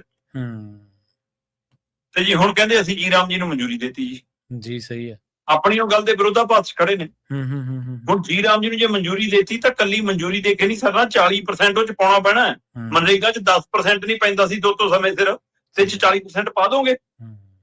ਤੇ ਪਾ ਕੇ ਵੀ ਰੁਜ਼ਗਾਰ ਦੀ ਗਰੰਟੀ ਨਹੀਂ, ਜਿਹੜੀ ਬੰਦੇ ਕੋਲ ਆਪਣੇ ਆਪ ਗਰੰਟੀ ਸੀ ਜੌਬ ਕਾਰਡ ਬਣਿਆ ਤਾਂ ਰੁਜ਼ਗਾਰ ਮਿਲੂਗਾ। ਕੇਂਦਰ ਦੀ ਇੱਛਾ ਤੇ ਉਹਨੇ ਕਿੰਨਾ ਰੁਜ਼ਗਾਰ ਦੇਣਾ, ਕਦੋਂ ਦੇਣਾ ਤੇ ਕਿੱਥੇ ਦੇਣਾ। ਸਹੀ ਹੈ ਜੀ। ਤੇ ਅਜਿਹੇ ਦੇ ਵਿੱਚ ਜਿਹੜੀਆਂ ਬੀਬੀਆਂ, ਚਾਹੇ ਕੋਈ ਕਹਿੰਦਾ ਘਾਹ ਖੋਤਦੀਆਂ ਸੀ ਜੀ, ਕੋਈ ਕਹਿੰਦਾ ਧੁੱਪੇ ਛਾਵੇਂ ਬੈਠ ਕੇ ਮੁੜ ਆਉਂਦੀਆਂ ਸੀ ਜੀ, ਕੰਮ ਨਹੀਂ ਕਰਦੀਆਂ ਸੀ, ਤਾਂ ਵੀ ਘਰੋਂ ਤਾਂ ਕੰਮ ਲਈ ਨਿਕਲਦੀਆਂ ਸੀ ਤੇ ਜਾਂਦੀਆਂ ਨੂੰ ਇਹ ਤਾਂ ਲੱਗਦਾ ਸੀ ਕਿਤੇ ਚੱਲੀਆਂ। ਤੇ ਉਹਨਾਂ ਨੂੰ 8000 ਤੋਂ 10000 ਰੁਪਏ ਮਹੀਨਾ ਮਿਲਦਾ ਸੀ। ਸਹੀ ਹੈ, ਬਿਲਕੁਲ। ਤੇ ਹੁਣ ਤੁਸੀਂ ਉਹਨਾਂ ਨੂੰ 1500 ਤੇ ਟਿਕਾਤਾ, 1000 ਰੁਪਏ ਤੇ ਟਿਕਾਤਾ। ਤੇ ਇਸ ਲਈ ਕਿਰਤ ਦੇ ਹਾਣੀ ਬਣਾਉਣ ਦੀ ਬਜਾਏ ਪੰਜਾਬ ਨੂੰ ਤੁਸੀਂ ਟੂ ਦੇਖਣ ਲਾਤਾ। ਸਹੀ ਹੈ। ਸੋ ਕਰਜ਼ਾ ਚੜ ਗਿਆ ਪੰਜਾਬ ਦੇ ਸਿਰ ਤੇ, ਹੋਰ ਚੜੂਗਾ। ਡੀਏ ਦੇ ਨਹੀਂ ਹੋ ਰਿਹਾ ਤੇ ਅਦਾਲਤਾਂ 'ਚ ਤੁਸੀਂ ਸਿਰ ਝੁਕਾ ਕੇ ਖੜਦੇ ਹੋ, ਹੈ ਨਾ। ਤੇ ਇਹ ਸਾਡੀਆਂ ਸਿਰ 'ਚ ਗਲੀਆਂ ਹੋ ਰਹੀਆਂ ਨੇ ਪੰਜਾਬ ਦੇ ਸਿਰ ਤੇ, ਇਹ ਵਾਧੂ ਬੋਝ ਪੈਣਾ। ਪਰ ਰਾਜਨੀਤਿਕ ਤੌਰ ਦੇ ਉੱਤੇ ਭਗਵੰਤ ਮਾਨ ਨੇ ਬਿਜਲੀ ਵਾਲੇ ਬਿੱਲਾਂ ਵਾਲੇ ਫਾਰਮੂਲੇ ਤੋਂ ਅਗਲਾ ਫਾਰਮੂਲਾ ਖੇਡਤਾ। ਉਹਨੂੰ ਪਤਾ ਹੈ ਅਸੀਂ ਹੁਣ ਮੁਫਤ ਦੇ ਆਦੀ ਹੋ ਗਏ, ਇਸ ਮਾਨਸਿਕਤਾ ਦੇ ਘੇਰੇ 'ਚ ਆ ਗਏ। ਇਹਦੇ ਰਾਹੀਂ ਉਹਨੂੰ ਲੱਗਦਾ ਕਿ ਮੇਰੀ ਕੁਝ ਵੋਟ ਬੈਂਕ ਮੁੜ ਆਊਗੀ, ਜਿੰਨੀਆਂ ਨਾਰਾਜ਼ਗੀਆਂ ਮੇਰੀਆਂ ਆਡੀਓ ਵੀਡੀਓ ਕਾਂਡਾਂ 'ਚ ਹੋਈਆਂ ਨੇ ਉਹ ਸਾਰੀ ਭਰਪਾਈ ਮੇਰੀ ਇਹਨੇ ਕਰ ਦੇਣੀ ਆ। ਆਉਂਦੇ ਸਮੇਂ 'ਚ ਹੋ ਸਕਦਾ ਇੱਕ ਅੱਧੀ ਕਿਸ ਹੋਰ ਪੈ ਜਾਵੇ ਜੇ ਨਵੰਬਰ ਤੋਂ ਅੱਗੇ ਚਲੀ ਗਈ ਚੋਣ। ਸਹੀ ਹੈ। ਨਹੀਂ ਤਾਂ ਅਗਲੇ ਕਹਿੰਦੇ 3 ਮਹੀਨੇ ਦੀਆਂ ਪਾਤੀਆਂ, ਹੈ ਨਾ, ਜੁਲਾਈ ਅਗਸਤ ਸਤੰਬਰ ਅਸੀਂ ਨਿਬੇੜ ਲਿਆ। ਸੋ ਇੱਕ ਅੱਧੀ ਕਿਸ ਹੋਰ ਆ ਸਕਦੀ ਆ, ਉਹ ਤੋਂ ਬਾਅਦ ਕੀ ਇਹ ਦੇਖਣ ਵਾਲੀ ਗੱਲ ਹੋਊਗੀ। ਪਰ ਮੈਨੂੰ ਲੱਗਦਾ ਕਿ ਬੀਜੇਪੀ ਲਈ ਰਾਹ ਆਸਾਨ ਹੋ ਗਿਆ। ਇਹ ਕੰਮ ਤਾਂ ਬਿਹਾਰ ਪਿਊਰ 'ਚ ਕਰਕੇ ਆਈ ਆ। ਸਹੀ ਹੈ, ਬਿਲਕੁਲ ਜੀ, ਬਿਲਕੁਲ ਕੀਤਾ। ਪੈਸੇ ਵਾਲੇ ਫਾਰਮੂਲੇ ਤਾਂ ਉਹਦੇ ਕੋਲ ਨਾ ਫੰਡ ਦੀ ਸਰਕਾਰੀ ਤੌਰ ਤੇ ਕਮੀ ਹੈ, ਨਾ ਪਾਰਟੀ ਦੇ ਤੌਰ ਤੇ ਕਮੀ ਹੈ। ਸਹੀ ਹੈ, ਬਿਲਕੁਲ। ਤੇ ਹੁਣ ਅਗਲੀ ਵਾਰ ਨੂੰ ਬੋਲੀ ਤੋਂ ਵੱਧ ਕੇ ਲੱਗੂਗੀ। ਹੁਣ ਕਾਂਗਰਸ ਤੇ ਅਕਾਲੀ ਸੋਚਣਾ ਉਹਨਾਂ ਨੇ ਕੀ ਵਾਅਦਾ ਕਰਨਾ। ਪਰ ਸਵਾਲ ਇਹ ਹੈ ਕਿ ਕੋਈ ਵੀ ਧਿਰ ਇਹ ਸੋਚ ਕੇ ਆ ਰਹੀ ਹੈ ਕਿ ਪੰਜਾਬ ਬਚਾਉਣਾ। ਜੇ ਪੰਜਾਬ ਬਚਾਉਣਾ ਤੇ ਕੋਈ ਧਿਰ ਨਿੱਤਰੇ ਕਿ ਵੋਟਾਂ ਪੈਣ ਨਾ ਪੈਣ, ਅਸੀਂ ਆਹ ਸਾਰੀਆਂ ਮੁਫ਼ਤ ਵਾਲੀਆਂ ਯੋਜਨਾਵਾਂ ਬੰਦ ਕਰਕੇ ਅਸੀਂ ਸਹੀ ਲੋੜਵੰਦ ਪਰਿਵਾਰਾਂ ਦੀ ਚੋਣ ਕਰਾਂਗੇ, ਉਹਦੇ ਲਈ ਆਹ ਯੋਜਨਾ ਦੇਵਾਂਗੇ, ਨੌਜਵਾਨਾਂ ਨੂੰ ਰੁਜ਼ਗਾਰ ਦੇਵਾਂਗੇ, ਚਿੱਟੇ ਨੂੰ ਏਦਾਂ ਰੋਕਾਂਗੇ, ਲਿਆਓ ਰੋਡ ਮੈਪ ਕੋਈ ਪੰਜਾਬ ਦਾ। ਸਹੀ। ਪਰ ਮੈਨੂੰ ਨਹੀਂ ਲੱਗਦਾ ਸਾਰੇ ਇਸੇ ਰਾਹ ਤੇ ਪੈਣਗੇ, ਜਿਹਨਾਂ ਨੂੰ ਅਗਲੀ ਵਾਰ ਬੋਲੀ ਵੱਧ ਲੱਗਦੀ ਸੁਣਿਓ। ਬਿਲਕੁਲ ਜੀ ਸ਼ਰਮਾ ਜੀ, ਇਹ ਤਾਂ ਦੇਖੋ ਇਹਦੇ 'ਚ ਤਾਂ ਕੋਈ ਦੋ ਰਾਏ ਨਹੀਂ ਕਿ ਬੀਜੇਪੀ ਕੋਲੇ ਸੋਰਸਸ ਵੀ ਬਹੁਤ ਨੇ ਤੇ ਬੀਜੇਪੀ ਦਾ ਇਹਨਾਂ ਮਾਮਲਿਆਂ ਦੇ ਵਿੱਚ ਮੁਕਾਬਲਾ ਵੀ ਕੋਈ ਨਹੀਂਗਾ। ਪਰ ਇਨਕਲਾਬ ਦੀ ਰਾਜਨੀਤੀ ਕਰਨ ਵਾਲੇ ਮੁਫਤਖੋਰੀ ਦੀ ਰਾਜਨੀਤੀ ਦਾ ਆਸਰਾ ਲੈਣਗੇ, ਇਹ ਸੋਚਿਆ ਨਹੀਂ ਸੀ ਲੋਕਾਂ ਨੇ ਪਹਿਲਾਂ। ਅਗਲੀ ਗੱਲ ਕਰੀਏ ਆਪਾਂ ਸ਼ਰਮਾ ਜੀ ਬੇਅਦਬੀ ਰੋਕੂ ਕਾਨੂੰਨ ਦੀ, ਇਹਦੇ ਵਿੱਚ ਹੁਣ ਜਿਸ ਦਿਨ ਪੇਸ਼ੀ ਸੀ ਉਦੋਂ ਤਾਂ ਸਰਕਾਰ ਕਹਿੰਦੀ ਸੀ ਆਹ ਕਰ ਦਾਂਗੇ ਫਲਾਂ ਕਰ ਦਾਂਗੇ, ਪਰ ਹੁਣ ਕਹਿੰਦੇ ਸੋਧਾਂ ਤੋਂ ਕਿਨਾਰਾ ਕਰ ਰਹੀ ਹੈ ਜੀ ਮਾਨ ਸਰਕਾਰ। ਦੇਖੋ ਦੁਵਿਧਾ ਤਾਂ ਹੈਗੀ ਆ। ਜੀ। ਕੱਲ ਕੈਬਨਿਟ ਦੀ ਬੈਠਕ ਸੀ। ਕੈਬਨਿਟ ਦੀ ਬੈਠਕ ਦੇ ਵਿੱਚ ਪਹਿਲੀ ਵਾਰ ਭਗਵੰਤ ਮਾਨ ਦਾ ਇਸ ਪੇਸ਼ੀ ਤੋਂ ਬਾਅਦ ਆਪਣੇ ਮੰਤਰੀਆਂ ਨਾਲ ਆਮੋ ਸਾਹਮਣਾ ਹੋਇਆ ਜੀ। ਤੇ ਕਹਿੰਦੇ ਕਿ ਭਗਵੰਤ ਮਾਨ ਨਾਰਾਜ਼ ਸੀ ਆਪਣੀ ਲੀਡਰਸ਼ਿਪ ਤੋਂ। ਕਹਿੰਦੇ ਕਿ ਤੁਸੀਂ ਉਵੇਂ ਸਰਕਾਰ ਦੀ ਪਾਰਟੀ ਦੀ ਪਹਿਰੇਦਾਰੀ ਨਹੀਂ ਕਰ ਸਕੇ ਉੱਥੇ, ਤੁਸੀਂ ਆਪਣੀ ਗੱਲ ਠੀਕ ਤਰੀਕੇ ਨਾਲ ਹੀ ਰੱਖ ਸਕੇ, ਅਸੀਂ ਮਜ਼ਾਕ ਬਣ ਗਏ ਜੀ, ਸਾਡਾ ਜਲੂਸ ਨਿਕਲ ਗਿਆ, ਤੁਹਾਡੀ ਬੌਧਿਕ ਕੰਗਾਲੀ ਦਾ ਪ੍ਰਗਟਾਵਾ ਹੋ ਗਿਆ, ਖਾਸੇ ਔਖੇ ਭਾਰੇ ਸੀ। ਠੀਕ ਹੈ। ਤੇ ਉਹਦੇ ਬਾਵਜੂਦ ਵੀ ਕੱਲ ਜੋ ਕੁਝ ਕੀਤਾ ਕੈਬਨਿਟ ਦੀ ਬੈਠਕ 'ਚ, ਉਹ ਫੈਸਲੇ ਜਨਤਾ ਦੇ ਸਾਹਮਣੇ ਲਿਆਉਣ ਤੋਂ ਕਿਨਾਰਾ ਕਰ ਗਏ। ਅੱਜ ਕਰਨਗੇ ਪ੍ਰੈਸ ਕਾਨਫਰੰਸ, ਅੱਜ ਹੋ ਸਕਦਾ ਹਰਪਾਲ ਚੀਮਾ ਕਰਨ, ਹੋ ਸਕਦਾ ਮੁੱਖ ਮੰਤਰੀ ਆਪ ਕਰ ਦੇਣ, ਪਤਾ ਨਹੀਂ, ਆਜੂਗਾ, ਹੋ ਸਕਦਾ ਥੋੜੀ ਦੇਰ 'ਚ ਮੈਸੇਜ ਆ ਜਾਵੇ। ਪਰ ਕੱਲ ਕਿਉਂ ਨਹੀਂ? ਕਿਉਂਕਿ ਕੱਲ ਇਹਨਾਂ ਨੂੰ ਲੱਗਦਾ ਸੀ ਕਿ ਟੂਟੂ ਵਾਲੀਆਂ ਖਬਰਾਂ ਲੱਗਣ, ਲੋਕਾਂ ਦਾ ਧਿਆਨ ਹੋਰ ਪਾਸੇ ਨਾ ਜਾਵੇ। ਸਹੀ ਹੈ, ਬਿਲਕੁਲ ਜੀ। ਮੁੱਖ ਮੰਤਰੀ ਭਗਵੰਤ ਮਾਨ ਉਸ ਅਕਾਲ ਤਖਤ ਸਾਹਿਬ ਦੇ ਉੱਤੇ ਐਮਐਲਏ ਮੰਤਰੀਆਂ ਦੀ ਪੇਸ਼ੀ ਤੋਂ ਬਾਅਦ ਕਹਿ ਚੁੱਕੇ ਨੇ ਜੀ ਕਿ ਸੰਗਤ ਨੂੰ ਤਾਂ ਪ੍ਰਵਾਨ ਹੈ ਜੀ ਕਾਨੂੰਨ। ਫਿਰ ਇਹ ਵੀ ਕਹਿ ਚੁੱਕੇ ਨੇ ਜੋ ਅਕਾਲ ਤਖਤ ਸਾਹਿਬ ਤੋਂ ਆਊਗੀ ਜੀ ਉਹਦੇ ਅਨੁਸਾਰ ਵਿਚਾਰ ਕਰਾਂਗੇ। ਸੋ 2-3 ਵਾਰ ਉਹ ਬਿਆਨ ਅਦਲਾ ਬਦਲੀ ਕਰ ਚੁੱਕੇ ਨੇ। ਜੋ ਜਾਣਕਾਰੀ ਸਾਨੂੰ ਮਿਲ ਰਹੀ ਆ ਇੰਦਰਪ੍ਰੀਤ ਸਿੰਘ ਨਿੱਜਰ ਦੀ ਲਿਖਤ ਦੇ ਹਵਾਲੇ ਨਾਲ ਜੇ ਸਮਝਣਾ ਹੋਵੇ ਤਾਂ ਉਹ ਇਹ ਜਚਾਉਣ ਦੀ ਕੋਸ਼ਿਸ਼ ਕਰ ਰਹੇ ਨੇ ਕਿ ਕਾਨੂੰਨ 'ਚ ਕੋਈ ਕਮੀ ਨਹੀਂ, ਉਹ ਤਾਂ ਸ਼ਬਦਾਵਲੀ ਦਾ ਹੇਰ ਫੇਰ 2-4 ਬਸ ਉਹ ਸਰੂਪ ਲਿਖੋ ਗਿਆ, ਬੀੜ ਲਿਖਣਾ ਸੀ, ਹੈ ਨਾ। ਤੇ ਆਹ ਜਿਹੜਾ ਸ਼ਬਦ ਸਭ ਤੋਂ ਵੱਧ ਇਹਨਾਂ ਨੂੰ ਤੰਗ ਕਰੇ ਕਸਟੋਡੀਅਨ, ਬਸ ਇਹਦੀ ਪਰਿਭਾਸ਼ਾ ਸੈੱਟ ਕਰਨੀ ਹੈ, ਮਤਲਬ ਇਹ ਜਚਾਉਣ ਦੀ ਕੋਸ਼ਿਸ਼ ਹੋ ਰਹੀ ਹੈ। ਜਦੋਂ ਕਿ ਇਹਦੇ ਵਿੱਚ ਤਕਨੀਕੀ ਤੌਰ ਤੇ ਵੀ, ਮਰਿਆਦਾ ਦੇ ਤੌਰ ਤੇ ਵੀ ਬਹੁਤ ਝੋਲ ਨੇ, ਜਿਹਦੀ ਚਰਚਾ ਆਪਾਂ ਲੰਮੇ ਸਮੇਂ ਤੋਂ ਕਰ ਰਹੇ ਹਾਂ। ਬਿਲਕੁਲ ਸਹੀ। ਮਤਲਬ ਲਗਭਗ 6 ਨੁਕਤੇ ਨੇ ਅਹਿਮ ਤੌਰ ਦੇ ਉੱਤੇ ਜਿਹੜੇ ਜੱਜਦਾਰ ਹੋਰਾਂ ਨੇ ਸਾਹਮਣੇ ਰੱਖੇ ਨੇ, ਜਿਹਦੇ ਉੱਤੇ ਕੰਮ ਹੋਣਾ ਬਣਦਾ। ਸਭ ਤੋਂ ਪਹਿਲਾਂ ਤਾਂ ਸ਼ਬਦਾਂ ਦਾ ਜਿਹੜਾ ਹਵਾਲਾ ਆ ਰਿਹਾ ਜੀ, ਉਹ ਕਹਿੰਦੇ ਵੀ ਕਿ ਸਰੂਪ ਸ਼ਬਦ ਮਾਨਤਾ ਪ੍ਰਾਪਤ ਸ਼ਬਦ ਹੈ, ਪਰ ਜਦੋਂ ਮਰਿਆਦਾ ਦੇ ਤਹਿਤ ਇੱਕ ਬੀੜ ਸ਼ਬਦ ਪ੍ਰਚਲਿਤ ਤੁਰਿਆ ਆ ਰਿਹਾ, ਤੁਸੀਂ ਆਪਣੇ ਆਪ ਨੂੰ ਕਿਵੇਂ ਬਦਲ ਸਕਦੇ ਹੋ? ਇਹ ਫਿਰ ਪੰਥ ਦਾ ਹੀ ਅਧਿਕਾਰ ਖੇਤਰ ਹੈ ਕਿ, ਹੈ ਨਾ, ਜੇ ਬਦਲਣਾ ਹੈ ਲਿਖਤੀ ਰੂਪ ਚ ਕੀ ਨਹੀਂ ਬਦਲਣਾ। ਸੋ ਫਿਰ ਇਹ ਇਸ ਲਈ ਕਹਿੰਦੇ ਕਿ ਤੁਸੀਂ ਬੀੜ ਦੇ ਨਾਲ ਸਰੂਪਤਾ ਲਿਖ ਲੈਂਦੇ, ਤੁਸੀਂ ਆਪਣੇ ਆਪ ਕਿਵੇਂ 2008 ਵਾਲੇ ਚੋਂ ਚੱਕ ਕੇ ਵੀ ਬਦਲ ਲਿਆ ਤੇ ਪਹਿਲਾਂ ਤੋਂ ਪਿੱਛੋਂ ਤੁਰਿਆ ਹੁੰਦਾ ਬਦਲ ਲਿਆ, ਇਹਦੇ ਉੱਤੇ ਸਹੀ ਹੈ। ਫਿਰ ਦੂਜਾ ਆਇਆ ਕਸਟੋਡੀਅਨ, ਕਹਿੰਦੇ ਵੀ ਕਸਟੋਡੀਅਨ ਸ਼ਬਦ ਤੈਅ ਕਰਨ ਦਾ ਅਧਿਕਾਰ ਤੁਹਾਨੂੰ ਕਿਹਨੇ ਦਿੱਤਾ? ਇੱਕ ਬੰਦਾ ਸੁਖਾਸਨ ਦੀ ਸੇਵਾ ਚ ਹੈ, ਇੱਕ ਬੰਦਾ ਸੇਵਾ ਸੰਭਾਲ ਚ ਹੈ, ਇੱਕ ਬੰਦਾ ਰਾਗੀ ਹੈ, ਇੱਕ ਬੰਦਾ ਪਾਠੀ ਹੈ, ਇੱਕ ਬੰਦਾ ਉੱਥੇ ਕਮੇਟੀਆਂ ਦਾ ਅਹੁਦੇਦਾਰ ਹੈ ਨਾ, ਗੁਰਦੁਆਰੇ ਦੀ ਕਮੇਟੀਆਂ ਦਾ, ਤੇ ਤੁਸੀਂ ਇੱਕ ਘਰੇ ਗੁਰੂ ਗ੍ਰੰਥ ਸਾਹਿਬ ਰੱਖੇ ਹੋਏ ਨੇ, ਘਰ ਦੇ ਸਾਰੇ ਉਹ ਸੇਵਾਦਾਰ ਨੇ ਉੱਥੇ, ਤੇ ਤੁਸੀਂ ਉਹ ਸਾਰੇ ਕਸਟੋਡੀਅਨ ਦੇ ਦਾਇਰੇ ਚ ਪਾਤੇ, ਤੇ ਤੁਸੀਂ ਤਾਂ ਇਹ ਜਚਾਤਾ। ਹੁਣ ਪਹਿਲੀ ਨਜ਼ਰੇ ਦੇਖਣ ਨੂੰ ਇਹੀ ਲੱਗਦਾ ਕਿ ਇਹ ਮਾਮਲਾ ਤਾਂ ਜੀ ਜਿਹੜੇ ਸੇਵਾ ਸੰਭਾਲ ਕਰਦੇ ਨੇ ਉਹਨਾਂ ਦੇ ਤੱਕ ਦਾ ਹੈ, ਪਰ ਇਹ ਸਮਝ ਐਸਜੀਪੀਸੀ ਨੂੰ ਦੇਰ ਨਾਲ ਆਈ ਕਿ ਇਹ ਤਾਂ ਕਸਟੋਡੀਅਨ ਵਜੋਂ ਤੁਸੀਂ ਵੀ ਦਾਇਰੇ ਚਾਹੋਗੇ ਕੱਲ ਨੂੰ। ਸਹੀ ਹੈ, ਕਿਉਂਕਿ ਉੱਥੇ ਕਿਹਾ ਜਾ ਰਿਹਾ ਨਾ ਕਿ ਯੂਨੀਕ ਨੰਬਰ ਲਾਓ ਜੀ, ਕਿਹਨੂੰ ਗੁਰੂ ਗ੍ਰੰਥ ਸਾਹਿਬ ਦੇ ਰਹੇ ਹੋ, ਕਦੋਂ ਦੇ ਰਹੇ ਹੋ, ਕਿਵੇਂ ਛਾਪ ਰਹੇ ਹੋ, ਇਹ ਸਾਰੀ ਸਰਕਾਰ ਨੂੰ ਜਾਣਕਾਰੀ ਦਿਓ ਜੀ। ਫਿਰ ਜਦੋਂ ਗੁਰੂ ਗ੍ਰੰਥ ਸਾਹਿਬ ਜੀ ਦੇ ਮਤਲਬ ਸਰੂਪ ਦਾ ਮਸਲਾ ਆ ਗਿਆ ਜੀ ਕਿ ਹਾਂ ਜੀ, ਤਾਂ ਫਿਰ ਤੁਸੀਂ ਕਸਟੋਡੀਅਨ ਦੇ ਦਾਇਰੇ ਚ ਆ ਗਏ। ਤੇ ਜੇ ਵਿਧੀ ਵਿਧਾਨ ਤਹਿਤ, ਹਦਾਇਤਾਂ ਤਹਿਤ ਸ਼੍ਰੀ ਅਕਾਲ ਤਖਤ ਸਾਹਿਬ ਤੋਂ ਹੁੰਦੀ ਆ, ਤਾਂ ਫਿਰ ਅਕਾਲ ਤਖਤ ਸਾਹਿਬ ਨੂੰ ਵੀ ਕੱਲ ਨੂੰ ਕਸਟੋਡੀਅਨ ਦੇ ਦਾਇਰੇ ਚ ਲਿਆਓਗੇ ਤੁਸੀਂ ਤਾਂ। ਤੇ ਇਸ ਲਈ ਇਹ ਇੱਕ ਨਵੇਂ ਟਕਰਾਅ ਦੀ ਪ੍ਰਕਿਰਿਆ ਦਾ ਪਹਿਲੂ ਸੀ। ਇਸ ਦੇ ਉੱਤੇ ਜੱਦਾਂ ਉਹਨਾਂ ਨੇ ਕਿਹਾ ਵੀ ਕਿ ਇਹ ਪੰਥ ਤੈਅ ਕਰੇਗਾ, ਇਹ ਤਖਤ ਤੈਅ ਕਰੇਗਾ ਕਿ ਕਿਹਨੂੰ ਕਸਟੋਡੀਅਨ ਦਾਇਰੇ ਚ ਰੱਖਣਾ, ਕਿਹਨੂੰ ਨਹੀਂ। ਉਹ ਕਹਿੰਦੇ ਕਰੋ ਨਾ ਫਿਰ, ਕਿ ਜੇ ਕੋਈ ਡੇਰੇ ਦਾ ਪ੍ਰੇਮੀ ਕੋਈ ਹਰਕਤ ਕਰਦਾ ਤਾਂ ਡੇਰਾ ਉਹਦੇ ਲਈ ਜ਼ਿੰਮੇਵਾਰ ਹੈ, ਸਾਜ਼ਿਸ਼ ਤਾਂ ਦੇਖੋ। ਸਹੀ ਹੈ। ਤੇ ਕਹਿੰਦੇ ਨਹੀਂ ਜੀ ਇਹ ਨਹੀਂ ਹੋਊਗਾ, ਪੁਲਿਸ ਕਰੂਗੀ ਜੀ, ਅਜੇ ਹਲੇ ਲਿਖਣੇ ਨੇ ਨਾ ਜੀ, ਕਾਨੂੰਨ ਇਹ ਬਣਾਇਆ ਜੀ, ਹਲੇ ਨਿਯਮ ਵਾਲੀ ਤਾਂ ਬਣਨੀ ਹੈ ਜੀ। ਫਿਰ ਪੁਲਿਸ ਮੌਕੇ ਤੇ ਦੇਖੂਗੀ ਕਿ ਮਤਲਬ ਕਿ ਪ੍ਰਧਾਨ ਦਾ ਗੁਰਦੁਆਰੇ ਦੀ ਕਮੇਟੀ ਦਾ ਰੋਲ ਹੈਗਾ ਜੀ ਕਿ ਨਹੀਂ, ਗ੍ਰੰਥੀ ਦਾ ਰੋਲ ਹੈਗਾ ਕੋਈ, ਨਹੀਂ ਸ਼ੱਕੀ ਤਾਂ ਨਹੀਂ ਗਾ ਜੀ, ਉਹ ਤੈਅ ਕਰਨ। ਵੈਸੇ ਤਾਂ ਪਤਾ ਹੀ ਹੈ ਕਿ ਪੁਲਿਸ ਪਹਿਲਾਂ 1-2 ਜਣਿਆਂ ਦੀ ਲੜਾਈ ਦੇ ਵਿੱਚ 8 ਜਣੇ ਦੇ ਨਾਂ ਪਾਉਂਦੀ ਹੁੰਦੀ ਹੈ, ਨਾ ਕਢਾਉਣ ਦੇ ਪੈਸੇ ਲੱਗਣਗੇ। ਸਹੀ ਹੈ। ਫਿਰ ਤਾਂ ਇਹ ਕੰਮ ਹੋਊਗਾ, ਫਿਰ ਹੋਰ ਤਰੀਕਾ ਹੋ ਜਾਊਗਾ ਨਾ ਕਿ ਤੇਰਾ ਨਾਂ ਪਾਵਾਂ, ਦੇਖ ਲਾ, ਜਾਂ ਫਿਰ ਕਿਹੜਾ ਕੱਢਣਗੇ ਜਿਹਦੀ ਸਰਕਾਰ ਹੈ, ਜਿਹਦੀ ਪੁਲਿਸ ਹੈ, ਇਹਦਾ ਵੀ ਪਵਾ ਦੋ, ਇਹਦਾ ਵੀ ਪਵਾ ਦੋ, ਹੈ ਨਾ, ਸਾਡੇ ਮੁੰਡੇ ਨੂੰ ਪ੍ਰਧਾਨ ਨਹੀਂ ਬਣ ਦਿੱਤਾ ਤੀਆਂ ਨੇ, ਬਹੁਤ ਕੁਝ ਚੱਲੂਗਾ। ਸੋ ਇਸ ਲਈ ਇਹਦੇ ਉੱਤੇ ਫਿਰ ਫਰਜ਼ ਤੈਅ ਕਰਨੇ ਕਸਟੋਡੀਅਨ ਦੇ ਇਹ ਨੁਕਤੇ ਦੇ ਉੱਤੇ ਫਿਰ ਯੂਨੀਕ ਨੰਬਰ ਨੂੰ ਲੈ ਕੇ। ਦੇਖੋ ਜਿਹੜੀਆਂ ਅੱਜ ਕੱਲ ਆਪਾਂ ਮਾਨਤਾ ਪ੍ਰਾਪਤ ਮਤਲਬ ਕਿ ਪ੍ਰਕਾਸ਼ਨ ਵਾਲਿਆਂ ਤੋਂ ਕਿਤਾਬਾਂ ਪ੍ਰਕਾਸ਼ਿਤ ਕਰਾਉਂਦੇ ਆ, ਉੱਥੇ ਨੰਬਰ ਲੱਗਦਾ ਇੱਕ, ਹਾਂਜੀ ਹਾਂਜੀ, ਤੇ ਉਸ ਨੰਬਰ ਦੇ ਤਹਿਤ ਮਤਲਬ ਕਿਤਾਬ ਬਾਰੇ ਜਾਣਕਾਰੀ ਮਿਲ ਜਾਂਦੀ ਆ। ਹੁਣ ਇਸ ਐਕਟ ਦੇ ਵਿੱਚ ਇਹ ਨੰਬਰ ਦਾ ਪਹਿਲੂ ਵਾਰ ਹੈਗਾ ਕਿ ਯੂਨੀਕ ਨੰਬਰ ਸ਼੍ਰੀ ਗੁਰੂ ਗ੍ਰੰਥ ਸਾਹਿਬ ਤੇ ਹੋਣਾ ਚਾਹੀਦਾ, ਤਾਂ ਕਿ ਰਿਕਾਰਡ ਵਾਈਜ਼ ਪਤਾ ਲੱਗ ਜਾਵੇ ਕਿ ਇਸ ਨੰਬਰ ਵਾਲੇ ਕਿੱਥੇ ਗਏ, ਕਿੱਥੇ ਹੈਗੇ, ਹੈਨਾ। ਸਹੀ ਹੈ। ਵੈਸੇ ਇਹ ਆਈਡੀਆ ਮਾੜਾ ਨਹੀਂ ਸੀਗਾ ਸਰਕਾਰ ਦਾ, ਪਰ ਜੱਦਰ ਸਾਹਿਬ ਕਹਿੰਦੇ ਵੀ ਤੁਸੀਂ ਸੁਝਾਅ ਦਿਓ, ਤੁਸੀਂ ਹੁਕਮ ਥੋੜਾ ਦਓਗੇ। ਸਹੀ ਹੈ। ਤੁਸੀਂ ਥੋੜਾ ਫੈਸਲਾ ਕਰੋਗੇ ਕਿ ਗੁਰੂ ਗ੍ਰੰਥ ਸਾਹਿਬ ਨੂੰ ਕਿਵੇਂ ਛਾਪਣਾ, ਕਿਵੇਂ ਰੱਖਣਾ, ਕਿਵੇਂ ਸੰਭਾਲਣਾ ਹੈ ਨਾ। ਇਹਦਾ ਤਰੀਕਾ ਕਰਕੇ ਹੋਊਗਾ। ਠੀਕ ਹੈ, ਚੰਗੀ ਸਲਾਹ ਕੋਈ ਵਿਅਕਤੀ ਵੀ ਦੇ ਸਕਦਾ, ਕੋਈ ਸੰਸਥਾ ਵੀ ਦੇ ਸਕਦੀ, ਕੋਈ ਸਰਕਾਰ ਵੀ ਦੇ ਸਕਦੀ, ਉਹ ਦਿਓ ਜੀ, ਬਿਲਕੁਲ ਸੁਝਾਅ ਦੇਣਾ। ਹੋਰ ਪਰ ਤੁਸੀਂ ਸਾਨੂੰ ਹੁਕਮ ਦੇ ਰਹੇ ਹੋ ਕਿ ਇਦਾਂ ਕਰੋ, ਵੀ ਤੋਂ ਬਿਨਾਂ ਨਹੀਂ ਤੁਹਾਨੂੰ ਛਾਪਣ ਦੇਵਾਂਗੇ। ਸੋ ਇਸ ਤਰੀਕੇ ਕਰਦਾ। ਫਿਰ ਸਜ਼ਾ ਵਾਲਾ ਪਹਿਲੂ, ਕਿ ਸਜ਼ਾ ਵਾਲੀ ਪ੍ਰਕਿਰਿਆ ਜਿਹੜੀ ਆਪਾਂ ਗੱਲ ਕਰਕੇ ਹਟੇ ਆ ਕਿ ਕਸਟੋਡੀਅਨ ਦੇ ਤਹਿਤ ਫਿਰ ਕਿਹਨੂੰ ਹੋ ਜਾਣੀ ਆ, ਹੈ ਨਾ, ਉਹ ਪਹਿਲੂ ਉਹਦੇ ਤੇ। ਫਿਰ ਇਸੇ ਤਰ੍ਹਾਂ ਦੁਰਘਟਨਾ ਤੇ ਘਟਨਾ ਜੀ, ਇਹਨਾਂ ਦੋਵਾਂ 'ਚ ਨਵੇੜਾ ਨਹੀਂ ਤੁਸੀਂ ਕੀਤਾ ਕਿ ਕੱਲ ਨੂੰ ਫਿਰ ਕੇਸ ਪ੍ਰਾਪਰਟੀ ਬਣ ਕੇ ਗੁਰੂ ਗ੍ਰੰਥ ਸਾਹਿਬ ਨੂੰ ਲਿਜਾਇਆ ਜਾਊਗਾ ਅਦਾਲਤ 'ਚ ਕਿ ਨਹੀਂ, ਇਹ ਦੱਸੇ ਨਹੀਂ ਤੁਸੀਂ। ਸੋ ਇਸ ਲਈ ਇਹ ਕੁਝ 6 ਦੇ ਕਰੀਬ ਨੁਕਤੇ ਨੇ। ਹੁਣ ਪਤਾ ਲੱਗ ਰਿਹਾ ਕਿ ਸਰਕਾਰ ਇੱਕ ਤਾਂ ਸ਼ਬਦਾਵਲੀ ਤੇ ਖੇਡਣ ਦੀ ਕੋਸ਼ਿਸ਼ ਕਰ ਰਹੀ ਆ, ਕਿ ਸ਼ਬਦਾਵਲੀ ਦੇ ਕੁਝ ਸ਼ਬਦ ਹੇਰ ਫੇਰ ਬੀੜ ਸ਼ਬਦ ਕਰਦੀ ਹੈ ਜੀ, ਹੈ ਨਾ, ਤੇ ਜੀ ਆਹ ਕਰਦੀ ਹੈ ਜੀ ਕਿ ਜੇ ਜੀ ਕੋਈ ਮਤਲਬ ਕਮਲਾ, ਕੋਈ ਮਾਨਸਿਕ ਰੋਗੀ, ਹੈ ਨਾ, ਕੋਈ ਇਹ ਅਜਿਹਾ ਵੀ ਕਰਦਾ, ਤਾਂ ਜੀ ਉਹਦੇ ਪਰਿਵਾਰ ਤੋਂ ਪੁੱਛਗਿੱਛ ਕੀਤੀ ਜਾ ਸਕਦੀ ਹੈ, ਸਮਝਣ ਦੀ ਕੋਸ਼ਿਸ਼ ਕੀਤੀ ਜਾ ਸਕਦੀ ਕਿ ਉਹਨੇ ਕਿਉਂ ਕੀਤਾ, ਨਾ ਕਿ ਸਾਰਾ ਟੱਬਰ ਚੱਕ ਲਿਆ ਜਾਊਗਾ ਜੀ। ਹਾਂ, ਸਾਜ਼ਿਸ਼ ਉਹਦੇ ਪਿੱਛੇ ਉਹਨੂੰ ਭੇਜਣ ਵਾਲਾ ਕੋਈ ਹੈਗਾ ਤਾਂ ਫਿਰ ਉਹਦੀ ਤਾਂ ਕਾਰਵਾਈ ਹੋਣੀ ਬਣਦੀ ਹੈ। ਸੋ ਇਸ ਤਰੀਕੇ ਕਰਨ। ਫਿਰ ਕਹਿੰਦੇ ਸਭ ਤੋਂ ਵੱਧ ਰੌਲਾ ਕਸਟੋਡੀਅਨ ਸ਼ਬਦ ਦਾ ਪੈਂਦਾ, ਇਹਦਾ ਕੋਈ ਹੀਲਾ ਵਸੀਲਾ ਕਰ ਦਾਂਗੇ ਬਸ, ਬਾਕੀ ਪਾਓ ਮਿੱਟੀ। ਸੋ ਇਸ ਤਰੀਕੇ ਕਰਨ ਨਾਲ ਅਖਤਿਆਰ ਕਰਨ ਦੀ ਕੋਸ਼ਿਸ਼ ਕੀਤੀ ਜਾ ਰਹੀ ਹੈ। ਸੋ ਅੱਜ ਪ੍ਰੈਸ ਕਾਨਫਰੰਸ ਤੋਂ ਬਾਅਦ ਦੇਖਦੇ ਹਾਂ ਕੁਝ ਪਹਿਲੂ ਉੱਪਰ ਕਿ ਆਉਂਦੇ ਨੇ, ਕੱਲ ਕੈਬਨਿਟ 'ਚ ਕੀ ਵਿਚਾਰਿਆ, ਤੇ ਨਹੀਂ ਤਾਂ ਸਰਕਾਰ ਇਹ ਤੋਂ ਹੁਣ ਬਚਣਾ ਚਾਹੁੰਦੀ ਹੈ। ਉਹਨੂੰ ਲੱਗਦਾ ਕਿ ਆਹ 1000 ਰੁਪਏ ਦੇ ਰੌਲੇ ਦੇ ਵਿੱਚ ਅਸੀਂ ਸਾਰੇ ਮਾਮਲੇ ਭੁਲਾ ਦਾਂਗੇ।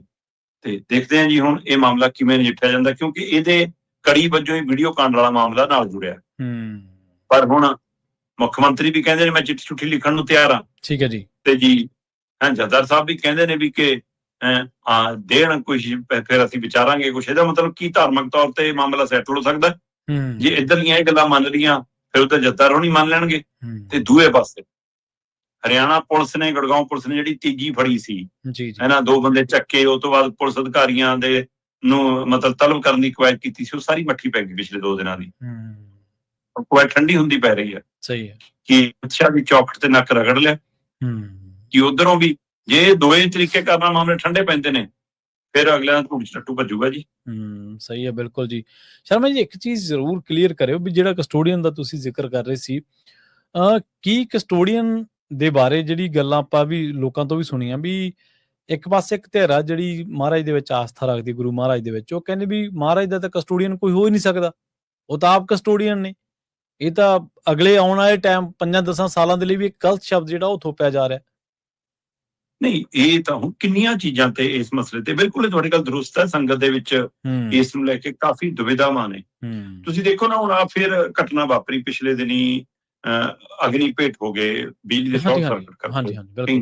ਔਰ ਅਕਸਰ ਇਹ ਘਟਨਾਵਾਂ ਹੁਣ ਲਗਾਤਾਰ ਸਾਹਮਣੇ ਆਉਂਦੀਆਂ ਨੇ। ਉਹਦੇ ਵਿੱਚੋਂ ਖਾਸ ਕਰਕੇ ਏਸੀ ਇੱਕ ਕਾਰਨ ਬਣਦਾ।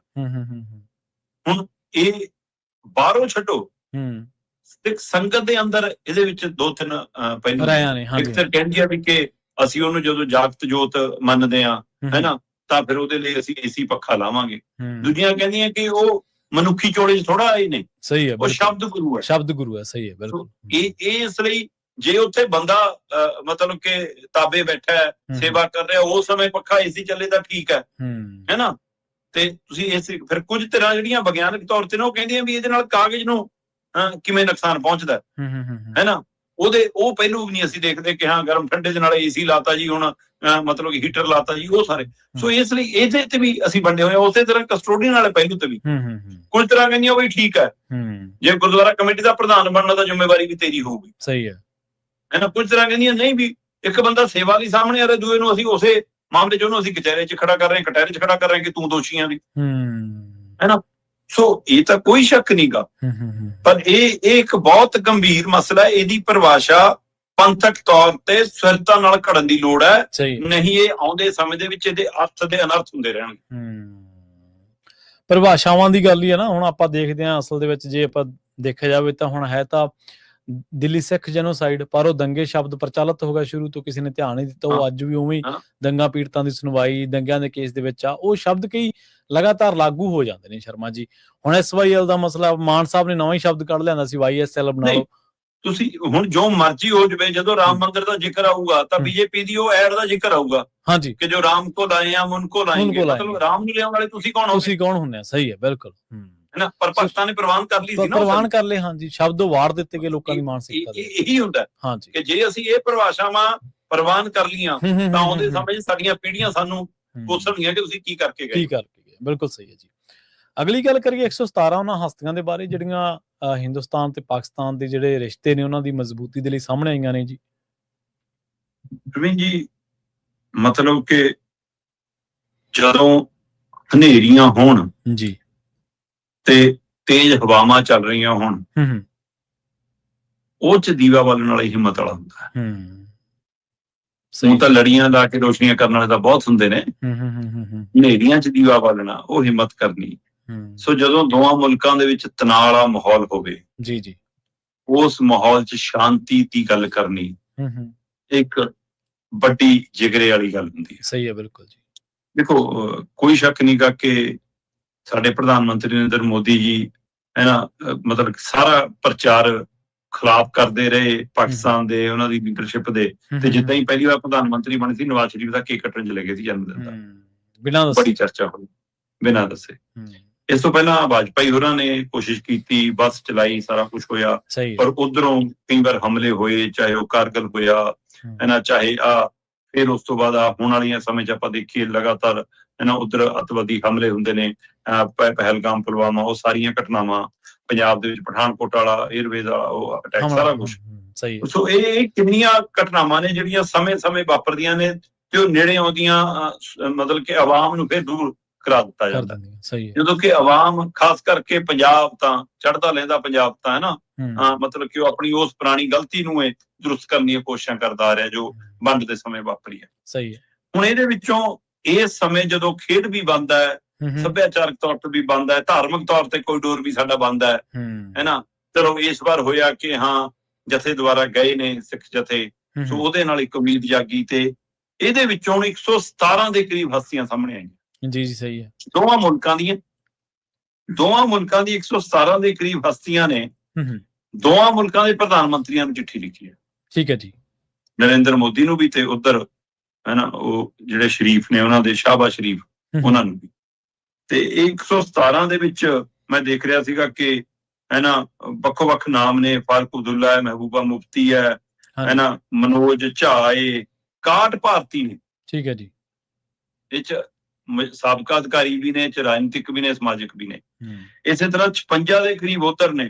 ਖੁਰਸ਼ੀਦ ਮਹਿਮੂਦ, ਉਹਨਾਂ ਦਾ ਸਾਬਕਾ ਵਿਦੇਸ਼ ਮੰਤਰੀ ਸਮੇਤ 56 ਲੋਕ ਉਹ ਨੇ ਜਿਨ੍ਹਾਂ ਨੇ ਇਹ ਚਿੱਠੀਆਂ ਲਿਖੀਆਂ ਨੇ। ਤੇ ਉਹਦੇ ਵਿੱਚ ਉਹਨਾਂ ਨੇ ਕੁਝ ਖਾਸ ਨੁਕਤਿਆਂ ਦੇ ਉੱਤੇ ਮਤਲਬ ਕਿ ਗੌਰ ਫਰਮਾਈ ਹੈ ਕਿ ਆਹ ਕੁਝ ਹੋ ਜਾਣਾ ਚਾਹੀਦਾ। 11 ਦੇ ਕਰੀਬ ਮੰਗਾਂ ਨੇ। ਉਹ ਕਹਿੰਦੇ ਦੋਵਾਂ ਦੇਸ਼ਾਂ ਦੇ ਵਿਚਾਲੇ ਗੱਲਬਾਤ ਮੁੜ ਕੇ ਸ਼ੁਰੂ ਤਾਂ ਕਰੋ, ਗੱਲਬਾਤ ਰਾਹੀਂ ਮਸਲੇ ਹੱਲ ਹੁੰਦੇ ਨੇ, ਉਹਦੇ ਵੱਲ ਤਾਂ ਜਾਓ। ਜੰਮੂ ਕਸ਼ਮੀਰ ਸਮੇਤ ਸਾਰੇ ਵਿਵਾਦਿਤ ਮਸਲਿਆਂ ਤੇ ਗੱਲ ਤਾਂ ਕਰੋ, ਜੇ ਗੱਲ ਕਰੋਗੇ ਤਾਂ ਹੀ ਹੋਊਗਾ। ਉਹ ਕਹਿੰਦੇ ਵੀ ਫੌਜੀ ਤਣਾਅ ਤਾਂ ਘੱਟ ਕਰੋ, ਇਹ ਤੈਅ ਤਾਂ ਕਰੋ ਕਿ ਅਸੀਂ ਮਤਲਬ ਕਿ ਏਦਾਂ ਕੋਈ ਗੋਲੀਬਾਰੀ ਨਹੀਂ ਕਰਾਂਗੇ, ਕੋਈ ਅਟੈਕ ਨਹੀਂ ਕਰਾਂਗੇ, ਇਹ ਤਾਂ ਤੈਅ ਕਰਕੇ ਗੱਲ ਤੋਰੋ। ਸਹੀ ਹੈ। ਤੇ ਲੋਕਾਂ ਦੇ ਵਿਚਾਲੇ ਸੰਪਰਕ ਤਾਂ ਵਧਣ ਤੋਂ, ਲੋਕਾਂ ਦੀ ਮਿਲਣੀਆਂ ਤਾਂ ਨਾ ਰੋਕੋ, ਹੈ ਨਾ। ਫਿਰ ਸੱਭਿਆਚਾਰਕ ਤੌਰ ਤੇ, ਸਮਾਜਿਕ ਤੌਰ ਤੇ ਜਿਹੜੇ ਪ੍ਰੋਗਰਾਮ ਹੁੰਦੇ ਸੀ, ਇਵੈਂਟ, ਟੀਮਾਂ ਆਉਂਦੀਆਂ ਜਾਂਦੀਆਂ ਸੀ, ਉਹ ਸਾਰਾ ਤਾਂ ਨਾ ਰੋਕੋ। ਫਿਰ ਕ੍ਰਿਕਟ ਤੇ ਖੇਡ ਨਾਲ ਜੁੜੀਆਂ ਸੀਰੀਜ਼ ਉਹਨਾਂ ਨੂੰ ਦੁਬਾਰਾ ਬਹਾਲ ਕਰ ਦੋ, ਉਹਦੇ ਨਾਲ ਨੇੜਤਾ ਵਧਦੀ ਹੈ ਮੈਦਾਨੀ ਤੌਰ ਤੇ ਉੱਤੇ। ਜੇ ਦੇਖੀਏ ਦੋਵਾਂ ਵਿਚਾਲੇ ਅਜੇ ਤੱਕ ਹਵਾਈ ਮਾਰਗ ਬੰਦ ਆ ਤੇ ਅਸੀਂ ਇਹਨੂੰ ਬਾਹਰ ਨਹੀਂ ਕਰ ਪਾ ਰਹੇ, ਗਵਾਂਢੀ ਤਾਂ ਬਦਲ ਨਹੀਂ ਹੋਣਾ। ਸਹੀ ਹੈ। ਇਸ ਲਈ ਫਿਰ ਵੀਜ਼ਾ ਪ੍ਰਕਿਰਿਆ ਦੋਵਾਂ ਮੁਲਕਾਂ ਦੇ ਵਿੱਚ ਆਸਾਨ ਬਣਾਓ। ਕੈਨੇਡਾ ਅਮਰੀਕਾ ਦਾ ਵੀਜ਼ਾ ਲੈਣਾ ਆਸਾਨ ਆ, ਪਾਕਿਸਤਾਨ ਤੇ ਭਾਰਤ ਦਾ ਇੱਕ ਦੂਜੇ ਦਾ ਵੀਜ਼ਾ ਲੈਣ ਦੇ ਲਈ ਇੰਨੀਆਂ ਦਿੱਕਤਾਂ ਸ਼ੱਕੀ ਨੇ ਜਦੋਂ ਕਿ ਇੱਕ ਚੋਂ ਨਿਕਲੇ ਆ, ਹੈ ਨਾ। ਫਿਰ ਦੋਵਾਂ ਦੇਸ਼ਾਂ ਦੇ ਹਾਈ ਕਮਿਸ਼ਨਰ ਦੁਆਰਾ ਬਾਹਰ ਹੈ ਹੀ ਨਹੀਂ ਅਜੇ ਤੱਕ ਬਾਹਰ ਹੋਏ ਹੈ। ਫਿਰ ਦੋਵਾਂ ਦੇਸ਼ਾਂ ਦੇ ਵਿਚਾਲੇ ਕਾਰੋਬਾਰ ਸਹੀ ਤਰੀਕੇ ਨਾਲ, ਸਾਡੇ ਵਾਲਾ ਬਾਗੇ ਵਾਲਾ ਲਗਾਤਾਰ ਗੱਲ ਚੱਲਦੀ ਆ, ਹੈ ਨਾ, ਉਹ ਪਹਿਲੂ ਖੜਾ। ਤੇ ਫਿਰ ਬੱਸ ਸੇਵਾ, ਹੈ ਨਾ, ਕਰਤਾਰਪੁਰ ਸਾਹਿਬ ਵਾਲਾ ਕੋਰੀਡੋਰ, ਉਹ ਖੋਲਣ ਬਾਰੇ ਤੁਸੀਂ ਮੁੜ ਕੇ ਗੱਲੇ ਨਹੀਂ ਕਰ ਰਹੇ। ਸਹੀ ਸੋ ਇਹ ਕੁਝ ਚੀਜ਼ਾਂ ਨੇ ਜਿਨ੍ਹਾਂ ਦੇ ਨਾਲ ਠੰਡੇ ਹਵਾ ਦੇ ਗੁੱਲੇ ਆ ਸਕਦੇ ਨੇ, ਜਿਹਦੀਆਂ ਕੋਸ਼ਿਸ਼ਾਂ ਹੋਣ। ਠੀਕ ਹੈ, ਸਮੇਂ-ਸਮੇਂ ਫਿਰ ਕੋਈ ਨਾ ਕੋਈ ਜਿਹੀ ਘਟਨਾ ਸ਼ਰਾਰਤੀ ਧਿਰਾਂ ਵੱਲੋਂ ਕੀਤੀ ਜਾਂਦੀ ਜਿਹਦੇ ਕਾਰਨ ਫਿਰ ਖੜੋਤ ਆਉਂਦੀ ਹੈ, ਪਰ ਰਾਜਨੀਤਿਕ ਧਿਰਾਂ ਤੇ ਸਮਾਜਿਕ ਧਿਰਾਂ ਨੂੰ ਆਪਣਾ ਰੋਲ ਨਿਭਾਉਂਦੇ ਰਹਿਣਾ। ਜੇ ਬਿੱਛੂ ਦੀ ਆਦਤ ਕੱਟਣ ਦੀ ਹੈ ਤੇ ਬਚਾਉਣ ਵਾਲਾ ਕਹਿੰਦਾ ਮੈਂ ਆਪਣੀ ਆਦਤ ਥੋੜਾ ਬਦਲੂੰਗਾ, ਮੇਰੀ ਆਦਤ ਬਚਾਉਣ ਦੀ ਹੈ। ਸੋ ਇਸ ਲਈ ਜਿਨ੍ਹਾਂ ਨੇ ਹਿੰਸਕ ਰੋਲ ਨਿਭਾਉਣਾ ਉਹਨੇ ਰੋਲ ਨਿਭਾਉਂਦੇ ਰਹਿਣਾ, ਪਰ ਜਿਨ੍ਹਾਂ ਨੇ ਸ਼ਾਂਤੀ ਦੀ ਗੱਲ ਕਰਨੀ ਹੈ ਉਹਨਾਂ ਨੂੰ ਆਪਣਾ ਰੋਲ ਥੋੜਾ ਛੱਡਣਾ ਚਾਹੀਦਾ। ਸੋ ਇਹ ਸਵਾਗਤਯੋਗ ਕਦਮ ਹੈ ਜਿਹੜੀਆਂ 117 ਹਸਤੀਆਂ ਸਾਹਮਣੇ। ਜੀ ਬਿਲਕੁਲ ਚੰਗੀ ਗੱਲ ਆ ਜਿਹੜੇ ਲੋਕ ਇਸ ਤਰ੍ਹਾਂ ਦੇ ਹਮਲੇ ਮਾਰ ਰਹੇ ਨੇ। ਸ਼ਰਮਾ ਜੀ, ਜਾਂਦੇ ਗੱਲ ਕਰੀਏ ਨਿਊਜ਼ੀਲੈਂਡ ਦੇ ਵਿੱਚ ਜਿਹੜਾ ਨਗਰ ਕੀਰਤਨ ਦਾ ਰਾਹ ਰੋਕਣ ਵਾਲਾ ਸੀ, ਕਹਿੰਦੇ ਹੁਣ ਉਹੀ ਘਿਰ ਗਿਆ, ਖੁਦ ਵੀ ਘਿਰ ਗਿਆ ਜੀ। ਹਾਂ ਬਿਲਕੁਲ ਜੀ, ਨਿਊਜ਼ੀਲੈਂਡ ਦੇ ਵਿੱਚ ਜਦੋਂ ਆਪਾਂ ਦੇਖਿਆ ਕਿ ਇੱਕ ਵਿਅਕਤੀ ਆਪਣਾ ਇੱਕ ਸੰਗਠਨ ਲੈ ਕੇ ਨਗਰ ਕੀਰਤਨ ਦੇ ਮੂਹਰੇ ਆ ਕੇ ਉਹ ਆਪਣੇ ਤਰੀਕੇ ਨਾਲ ਪ੍ਰਦਰਸ਼ਨ ਕਰ ਰਿਹਾ ਸੀ, ਇੱਕ ਵਾਰ ਚਿੰਤਾ ਬਣ ਗਈ। ਉਹ ਤੋਂ ਬਾਅਦ ਉਹਨਾਂ ਨੇ ਭਾਰਤੀਆਂ ਹੋਰ ਮਤਲਬ ਕਿ ਸਿੱਖ ਭਾਈਚਾਰੇ ਦੇ ਨਾਲ ਹੋਰ ਭਾਰਤੀਆਂ ਦੇ ਸਮਾਗਮਾਂ ਦੇ ਵਿੱਚ ਵੀ ਕਈ ਵਾਰ ਦਖਲ ਦੇਣ ਦੀ ਕੋਸ਼ਿਸ਼ ਕੀਤੀ। ਉਹ ਇਹ ਕਹਿਣ ਦੀ ਕੋਸ਼ਿਸ਼ ਕਰਦੇ ਤੁਸੀਂ ਬਾਹਰੋਂ ਆ ਕੇ ਸਾਡੇ ਇੱਥੇ ਇਹ ਕਰਦੇ ਹੋ, ਵਾਹ ਕਰਦੇ ਹੋ। ਈਵਨ ਹੋਰ ਮੁਲਕਾਂ ਦੇ ਲੋਕਾਂ ਦੇ ਨਾਲ ਵੀ ਉਹਦਾ ਟਕਰਾਅ ਦੇਖਣ ਨੂੰ ਮਿਲ ਰਿਹਾ ਸੀ, ਪਰ ਉਹਦੇ ਨਿਸ਼ਾਨੇ ਤੇ ਲਗਾਤਾਰ ਭਾਰਤੀ ਜਾਂ ਪੰਜਾਬੀ ਸਿੱਖ ਭਾਈਚਾਰਾ ਲਗਾਤਾਰ ਦੇਖਣ ਨੂੰ ਮਿਲ ਰਿਹਾ ਸੀ। ਇਹਦੀ ਉਦਾਹਰਨ ਇਸ ਗੱਲ ਤੋਂ ਵੀ ਮਿਲਦੀ ਹੈ ਕਿ ਪਿਛਲੇ ਦਿਨੀ ਪਾਮਾਗੁਰਾ ਤੋਂ ਚੋਣ ਲੜ ਰਹੇ ਨੇ ਜੀ ਮਲਕੀਅਤ ਸਿੰਘ ਜੀ। ਉਹਨੂੰ ਵੀ ਇਸ ਬੰਦੇ ਨੇ ਬ੍ਰੇਨ ਟਪਾਕੀ ਨਾਂ ਦਾ ਇਹ ਬੰਦਾ ਹੈ ਨਾ, ਹਾਂ ਬ੍ਰੈਨ ਟਪਾਕੀ ਨਾਂ ਦਾ ਇਹ ਬੰਦਾ, ਇਹਨੇ ਉੱਥੇ ਵੀ ਮਲਕੀਅਤ ਸਿੰਘ ਨੂੰ ਵੀ ਮਤਲਬ ਚੇਤਾਵਨੀਆਂ, ਧਮਕਾਉਣਾ, ਇਹ ਸਾਰਾ ਕੁਝ ਸ਼ੁਰੂ ਕੀਤਾ। ਇਹ ਉਹੀ ਬੰਦਾ ਜਿਹਨੇ ਨਗਰ ਕੀਰਤਨ ਦਾ ਵੀ ਰਾਹ ਰੋਕਣ ਦੀ ਕੋਸ਼ਿਸ਼ ਕੀਤੀ ਸੀ। ਤੇ ਹੁਣ ਪਤਾ ਲੱਗ ਰਿਹਾ ਕਿ ਭਾਰਤ ਦੇ ਪ੍ਰਧਾਨ ਮੰਤਰੀ ਨਰਿੰਦਰ ਮੋਦੀ ਉੱਥੇ ਜਾ ਰਹੇ ਨੇ। ਉਸ ਤੋਂ ਪਹਿਲਾਂ ਵੀ ਉਹਨੇ ਚੇਤਾਵਨੀਆਂ ਦੇਤੀਆਂ ਕਿ ਜੀ ਅਸੀਂ ਪ੍ਰਦਰਸ਼ਨ ਕਰਾਂਗੇ, ਅਸੀਂ ਆਹ ਕਰਾਂਗੇ ਉਹਨਾਂ ਦੇ ਖਿਲਾਫ, ਹੈ ਨਾ। ਸੋ ਇਹ ਸਾਰੇ ਮਾਮਲਿਆਂ ਦੀਆਂ ਸ਼ਿਕਾਇਤਾਂ ਫਿਰ ਨਿਊਜ਼ੀਲੈਂਡ ਸਰਕਾਰ ਕੋਲ ਜਾਣ ਲੱਗੀਆਂ। ਈਵਨ ਨਿਊਜ਼ੀਲੈਂਡ ਦੇ ਕੁਝ ਲੋਕਾਂ ਨੇ ਵੀ ਉਸ ਬੰਦੇ ਦੇ ਖਿਲਾਫ ਸ਼ਿਕਾਇਤਾਂ ਕੀਤੀਆਂ ਕਿ ਇਹ ਸਹੀ ਰੋਲ ਨਹੀਂ ਨਿਭਾਉਂਦਾ, ਇਹ ਸਮਾਜਿਕ ਤੌਰ ਤੇ ਲੋਕਾਂ 'ਚ ਵਿਤਕਰਾ ਪਾਉਂਦਾ ਜਾਂ ਵੰਡ ਪਾਉਂਦਾ। ਉਹਦਾ ਨਤੀਜਾ ਹੋਇਆ ਕਿ ਉਹਦੇ ਘਰੇ ਰੇਡ ਹੋਈ। ਉਹਦੇ ਰੇਡ ਦੇ ਦੌਰਾਨ ਪੁਲਿਸ ਨੇ ਉਹਦੇ ਕੋਲੋਂ ਹਥਿਆਰ ਜ਼ਬਤ ਕਰ ਲਏ। ਉਹਨੇ ਖੁਦ ਵੀ ਕਿਹਾ ਕਿ ਮੇਰੇ ਗਨ ਲਾਇਸੈਂਸ ਰੱਦ ਕਰ ਦਿੱਤੇ ਗਏ ਨੇ ਤੇ ਮੇਰੇ ਤੋਂ ਹਥਿਆਰ ਫੜੇ ਗਏ ਨੇ ਤੇ ਮੇਰੇ ਤੇ ਪਾਬੰਦੀਆਂ ਲਾਤੀਆਂ ਗਈਆਂ ਨੇ। ਸੋ ਇਹ ਖਬਰ ਮਤਲਬ ਕਿ ਇੱਕ ਇਸ ਗੱਲ ਦੀ ਪ੍ਰਤੀਕ ਹੈ ਕਿ ਨਿਊਜ਼ੀਲੈਂਡ ਸਰਕਾਰ ਨੇ ਜਿਹੜੀ ਪਹਿਲ ਕਦਮੀ ਕੀਤੀ ਹੈ ਉਹਦੇ ਨਾਲ ਭਾਈਚਾਰਕ ਤੌਰ ਤੇ ਉੱਥੇ ਰਹਿ ਰਹੇ ਲੋਕਾਂ 'ਚ ਵਿਸ਼ਵਾਸ ਵੱਧਦਾ ਤੇ ਸ਼ਾਂਤੀ ਦੇ ਮਾਹੌਲ ਬਣਦਾ। ਇਹ ਚੰਗੀ ਪਹਿਲ ਕਦਮੀ ਵਜੋਂ ਦੇਖਿਆ ਜਾਏ। ਬਹੁਤ ਸਾਰੇ ਦੇਸ਼ਾਂ ਦੇ ਵਿੱਚ ਨਾ ਇਸ ਤਰ੍ਹਾਂ ਦੇ ਆਨਸਰ ਹੁੰਦੇ ਨੇ ਜਿਨ੍ਹਾਂ ਨੂੰ ਜੇਕਰ ਸਰਕਾਰਾਂ ਦੀ ਸ਼ਹਿ ਪ੍ਰਾਪਤ ਹੋ ਜਾਏ ਤਾਂ ਫਿਰ ਉਹ ਦੂਜਿਆਂ ਦਾ ਜਿਉਣਾ ਮੁਹਾਲ ਕਰ ਦਿੰਦੇ ਨੇ। ਜਿਵੇਂ ਤੁਸੀਂ ਦੇਸ਼ਾਂ 'ਚ ਕਿਉਂ ਪ੍ਰਵੀਨ ਜੀ, ਹਰ ਵਰਗ 'ਚ, ਹਰ ਫਿਰਕੇ 'ਚ, ਹਰ ਧਰਮ 'ਚ ਅਜਿਹੇ ਲੋਕ ਅਜਿਹੇ ਹੁੰਦੇ ਨੇ। ਹਾਂਜੀ ਬਿਲਕੁਲ, ਜਿਵੇਂ ਆਪਾਂ ਪਹਿਲੀ ਖਬਰ ਦੇ ਵਿੱਚ ਜ਼ਿਕਰ ਕਰਕੇ ਹਟੇ ਹਾਂ ਵੀ ਜਦੋਂ ਕੋਈ ਸਬੰਧ ਸਿਖਾਵੇਂ ਹੁੰਦੇ ਨੇ ਉਦੋਂ ਫਿਰ ਕੋਈ ਨਾ ਕੋਈ ਸ਼ਰਾਰਤ ਹੋ ਜਾਂਦੀ ਹੈ। ਉਹ ਇਸ ਤਰ੍ਹਾਂ ਦੇ ਕੱਟੜਪੰਥੀ ਟਾਈਪ ਹੀ ਲੋਕ ਹੁੰਦੇ ਨੇ ਜਿਹੜੇ ਦੋਵਾਂ ਦੇਸ਼ਾਂ ਦੀਆਂ ਦੋਵਾਂ ਪਰਿਵਾਰਾਂ ਤੋਂ ਲੈ ਕੇ ਦੇਸ਼ਾਂ ਤੱਕ ਦੀਆਂ ਦਿਸ਼ਾਵਾਂ ਬਦਲ ਕੇ ਰੱਖ ਦਿੰਦੇ ਨੇ ਬੰਦੇ। ਸੋ ਚੰਗੀ ਗੱਲ ਹੈ, ਹਰ ਇੱਕ ਨੂੰ ਆਪਣਾ ਮਜ਼ਹਬ, ਹਰ ਇੱਕ ਨੂੰ ਆਪਣੇ ਧਰਮ ਦਾ ਜਿਹੜਾ ਸਤਿਕਾਰ ਕਰਨ ਦਾ ਅਧਿਕਾਰ ਆ ਹਰ ਥਾਂ ਤੇ ਹੋਣਾ ਚਾਹੀਦਾ। ਸ਼ਰਮਾ ਜੀ ਬਹੁਤ ਧੰਨਵਾਦ ਇਹਨਾਂ ਖਾਸ ਖਬਰਾਂ ਤੇ ਖਾਸ ਜਾਣਕਾਰੀਆਂ ਦੇ ਲਈ ਜੀ। ਸਤਿ ਸ਼੍ਰੀ ਅਕਾਲ ਜੀ। ਪ੍ਰੋਗਰਾਮ ਖਬਰ ਤੇ ਨਜ਼ਰ ਨੂੰ ਆਪਾਂ ਇੱਥੇ ਸਮਾਪਤ ਕਰਾਂਗੇ। ਤੁਹਾਡਾ ਸਾਰਿਆਂ ਦਾ ਵੀ ਬਹੁਤ ਧੰਨਵਾਦ। ਸਤਿ ਸ਼੍ਰੀ ਅਕਾਲ। ਇਸੇ ਤਰ੍ਹਾਂ ਜੁੜੇ ਰਹੋ। ਪੰਜਾਬੀ ਰੇਡੀਓ